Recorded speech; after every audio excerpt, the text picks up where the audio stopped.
Eh bien, voici un livre sur la prodigieuse histoire du nom des éléments.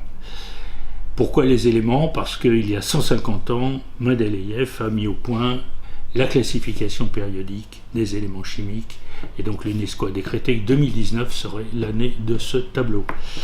Et alors, ce qui est prodigieux, bien, c'est l'origine de ces noms. Alors, on connaît le nickel, métal bien connu, le cobalt qui lui ressemble beaucoup. Eh bien, d'où vient le mot cobalt? Eh bien, de Kobold, c'est les petits lutins des divinités germaniques qui hantaient les mines, qui étaient parfois maléfiques, parfois bénéfiques, comme les 7 nains de Blanche-Neige, par exemple, qui sont des petits kobolds. Et nickel, eh bien, nickel, ça veut dire le petit Nicolas. Tout simplement parce que les mineurs étaient un peu effrayés par ces kobolds, ils les redoutaient, et pour les amadouer, ils leur donnaient un petit nom. Donc petit Nicolas. Ou alors éléments, c'est quand même au sens large.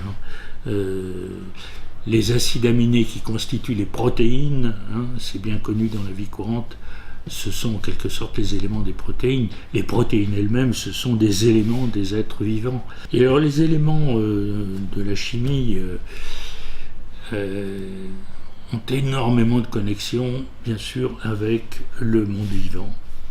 Et donc on va trouver beaucoup de substances dont le nom vient de celui d'une plante, d'un arbre. Par exemple, la quinine, qui est bien connue et qui rend les boissons toniques énergétiques. La quinine, ça vient du quinquina. Le quinquina, c'est un arbre. Ou encore un produit comme la fuchsine, qui est un colorant, qui a la couleur du fuchsia, la fleur. Eh bien, tout ça vient de Fuchs en allemand, qui veut dire renard. Les chimistes ont aussi nommé des éléments chimiques en fonction du nom des planètes. Par exemple, l'uranium à partir de la planète Uranus, ou encore le plutonium à partir de la planète Pluton, qui a été découverte en 1930 aux États-Unis. C'est même la seule planète que les Américains ont trouvée. Et vous savez peut-être que Walt Disney a fêté cela en créant le petit personnage du chien de Mickey, Pluto, qui honorait la découverte de cette planète. Pluto a été créé effectivement en 1930 par Walt Disney.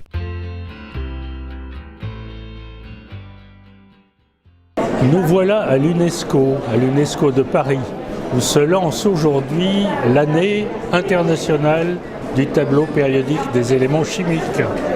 Les voilà les éléments chimiques. Monsieur Oganessian, dont nous venons d'écouter la conférence, et qui a découvert le 118e élément, le dernier élément qui complète le tableau parfaitement rectangulaire des éléments chimiques. N'est-ce pas prodigieux ?